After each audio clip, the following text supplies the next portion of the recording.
No jurisdiction within our nation has the capability to respond to every emergency by itself. But when you look at the totality of the partnerships across this nation, those partnerships exist between communities, between cities and towns, between tribes, between states and tribes, and between states and federal government. We even have mutual aid compacts across our international boundaries. And although we don't have the capability to respond to everything, with the partnerships of all those entities that we deal with and work with on a routine basis, there's nothing we can't respond to successfully. So that's what my partnership is important. My experience in Arizona actually started under the emergency declaration when the state requested assistance for the severe snow in the northern part, in particular in the tribal areas, Navajo and Hopi.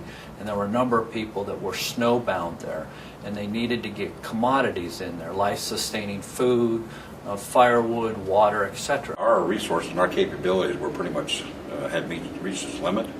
And we had asked for a presidential declaration for emergency protective measures very early in the morning.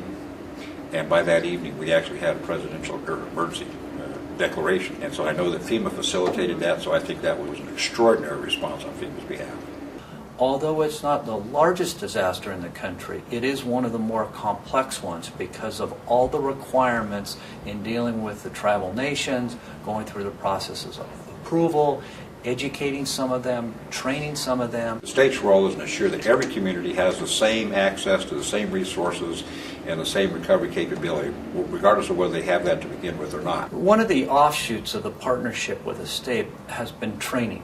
We had a public assistance course, and a number of the state folks that will be administering the state public assistance program, they were in that class. And so they got a sense and understanding of how FEMA delivers the programs. That was one example that has paid dividends as we've gone through the disaster. We're getting ready to provide incident command training, and that's also available to the state. We've also offered some training in the way of tribal area to understand the cultural sensitivities that take place with when you're working with the tribes. We also are getting ready to provide some disaster field operations training extended to tribal as well as our state partners. So what we're hoping for very soon, we'll end up with state, federal, tribal, and local officials all sitting in the same classroom talking about how to do business on this disaster and future disasters.